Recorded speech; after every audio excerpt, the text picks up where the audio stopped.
గోమాత ఆశీస్సులతో సేవ చేసేవాళ్ళు, సేవకు సహకరిస్తున్న వాళ్ళందరూ ఆయురారోగ్యాలతో అష్టైశ్వర్యాలతో జీవించాలని కోరుకుంటూ కార్మిల్ సేవా సదన్ గోరంట్ల ప్రతి నెల ప్రతి ఆదివారం మొదటి ఆదివారం మనం ఇక్కడికి తీసుకొస్తాము.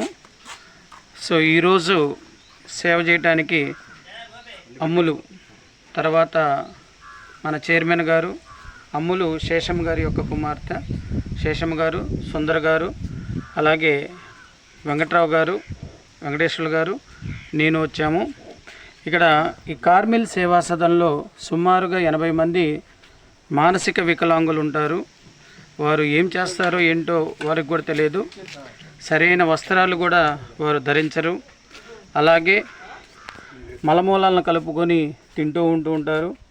ఇలాంటి వాళ్ళకి నెలకు ఒకసారి మనం 2 పూట్ల సరిపడ భోజనం వండుకొని వచ్చి మన ట్రస్ట్ తరపున ఇక్కడ ఇవ్వడం జరుగుతుంది. ఈ అన్న వితరణకు సహకరించిన ప్రతి ఒక్కరికి ధన్యవాదాలు. ముఖ్యంగా వెజిటేబుల్స్ కూరగాయలు ఇస్తున్న ఉమామహేశ్వరరావు గారికి, అలాగే అనిల్ గారికి, చిన్నుల్లిపాయలు, అల్లము ఇవి ఇస్తున్న లక్ష్మణ్ గారికి, కిషోర్ గారికి ధన్యవాదాలు. అంతేకాకుండా గోసేవకు దాసరి రాము గారు వెజిటేబుల్స్ ఇవ్వడం జరిగింది.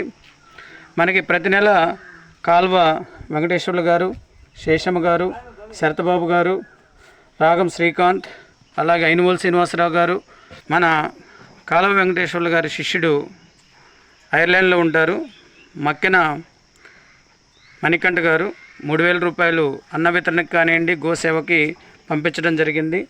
గోమాత ఆశీస్సులతో ఆయురారోగ్యాలతో అష్టైశ్వర్యాలతో జీవించాలని చెప్పేసి కోరుకుంటున్నాం. మన శేషమ్మ గారు గత 4 వారాల నుంచి భోజనాలు వాళ్ళ ఇంట్లో తయారు చేసుకుంటూ వస్తున్నారు. ఆ గోమాత ఆశీస్సులతో వీరి కుటుంబము, వీరి బాబు, వీరి కూతురి యొక్క కోరికలు నెరవేరాలని చెప్పేసి కోరుకుంటున్నాం.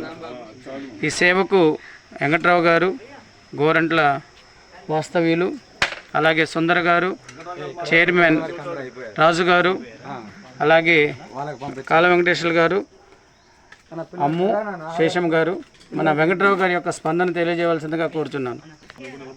జై గోమాత, జై జై గోమాత. నేడు హనుమ జయంతి సందర్భంగా ఎన్నో పూజా కార్యక్రమాలు చేసుకొని గోసేవ కూడా చేసుకొని వచ్చినటువంటి అమ్మా నాన్న చారిటబుల్ ట్రస్ట్ వారికి హృదయపూర్వకమైనటువంటి ధన్యవాదాలు, కృతజ్ఞతలు, అభినందనలు తెలియజేస్తున్నాను. అదేవిధంగా ఇక్కడ కార్మెల్ సేవా సంస్థ, అంటే దాన్ని గోతాల స్వామి ఆశ్రమం అంటారు. ఇక్కడ ఒక 70 నుండి 80 మంది వరకు మానసిక వికలాంగులు ఉంటారు. వాళ్ళకి పాపం ఏ విధంగా జీవించాలో కూడా అర్థం కాదు. వాళ్ళు తిన్నారో ఆకలి అయితే చెప్పలేరు, ఎలా ఆకలే చెప్పలేరు, స్నానం ఎలా చేయాలో తెలియదు, తింటం ఎలా తినాలో తెలియదు. ఒకళ్ళకి కాళ్ళు ఉండవు, ఒకళ్ళకి చేతులు ఉండవు, ఒకళ్ళకి మైండ్ ఉండదు, రకరకాలు. ఇట్లాంటి చోట మన ఇంట్లో ఒక వ్యక్తికి ఒక చిన్న ఇబ్బంది, ఒక వారం రోజులు హాస్పిటలైజ్ అయితేనే మనం ఎంత బాధపడతాము, మనం ఎంత ఇసుగు చెందుతాము. అట్లాంటిది ఈ యొక్క మహానుభావులు ఈ 70-80 మందిని సొంత బిడ్డల్లాగా ఇటు మలమూత్రాలు ఎత్తిపోసుకుంటూ, వాళ్ళకి భోజనాలు పెట్టుకుంటూ, వారి బట్టలు ఈళ్ళే ఉతుకుతూ చేసేటువంటి ఈ యొక్క కార్యక్రమం ఇక్కడికి వచ్చి చెబితే కాదు, ఇక్కడికి వచ్చి చూస్తే కానీ అది అర్థం కాదు. వీళ్ళు మనిషి రూపంలో ఉన్నటువంటి భగవంతులు ఇక్కడ ఉన్నారు. వారికి పేరు పేరున ధన్యవాదాలు కాదు, వారికి పాదాభివందనం చేసినా కూడా తక్కువే. అటువంటి వారు ఇక్కడ ఉన్నారు. అందుకనే ఈ అమ్మా నాన్న చారిటబుల్ ట్రస్ట్ వారు ప్రతి నెల మొదటి ఆదివారం రోజు 2 పూట్లకు సరిపోయేటువంటి ఆహారాన్ని వీళ్ళు అందిస్తూ వారికి ప్రోత్సాహాన్ని అందిస్తున్నారు. అదేవిధంగా అరటికాయలంటే ఇట్లాంటి కార్యక్రమాలు అన్నీ కూడా వాళ్ళు చేస్తూ ఉన్నారు. వారిని కూడా మన ప్రజలందరూ కూడా వారిని కూడా గుర్తిస్తే వారు మనం వెళ్ళి డైరెక్ట్గా చేయలేం కాబట్టి ఆ సంస్థ వచ్చి ఎవరికేం కావాలనేటువంటి అందిస్తారు.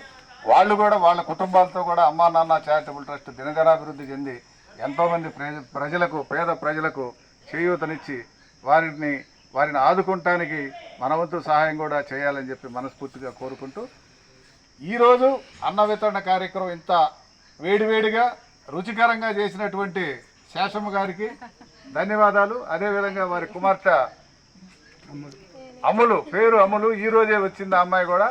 ఆ అమ్మాయి కూడా సాఫ్ట్వేర్ ఇంజనీర్, బాగా మంచి ఉన్నత విద్యావంతులు కూడా వాళ్ళ అమ్మతో పాటు వచ్చి ఇక్కడ వడ్డీ వారుస్తున్నారు, వాళ్ళు వడ్డిస్తున్నారు అందరికి.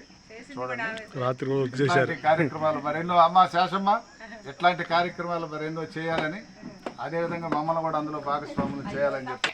సో ఇది మిత్రులారా, మనం చేసే ప్రతి కార్యక్రమం పేదవాళ్లకు మూగజీవులకు చెందాలని చెప్పేసి మనం కఠోర శ్రమ చేస్తున్నాం. దీనందరికీ విఠల గారు అయితేనేమి, మన వెంకట్రావు గారు ఇలాంటి పెద్ద ప్రముఖులందరూ వెనకుండి నడిపిస్తున్నారు. సో మీరు కూడా ఆలోచించి ఈ ఆశ్రమాన్ని సందర్శించి మీకు చేతనైనంత సహాయం చేయవలసినదిగా కోరుతున్నాం. అలాగే మన అమ్మా నాన్న చారిటబుల్ ట్రస్ట్ని ఆదరించండి, ప్రోత్సహించండి. డెఫినెట్గా మీరు ఏ విధంగా అయితే ఊహించుకుంటారో అంతకు మించి పేదవాళ్ళకు మూగవాళ్ళకు సహాయం చేస్తాం. ఇప్పుడే మనకి అనిల్ రూపేష్ వచ్చారు సేవ చేయడానికి. స్టూడెంట్స్ పాపం ప్రతి ఒక్కరు ఆదివారం అంటే ఆడుకోవాలన్న ఉద్దేశంతో ఉంటుంది, కానీ వీళ్ళు సేవ చేయాలి మనం ఎంతో కొంత అని చెప్పేసి వాళ్ళు రావడం జరిగింది. ఆ గోమాత ఆశీస్సులతో ఆయురారోగ్యాలతో అష్టైశ్వర్యాలతో జీవించాలని కోరుకుంటున్నాం. సో ఇంతటితో మనం ఈ కార్యక్రమాన్ని ఇక్కడ ముగిద్దాం. జై గోమాత, జై గోమాత, జై గోమాత, జై గోమాత, జై గోమాత, జై గోమాత, జై జవాన్, జై కిసాన్, జై జవాన్, జై కిసాన్, జై జవాన్, జై కిసాన్, జై హింద్, జై హింద్.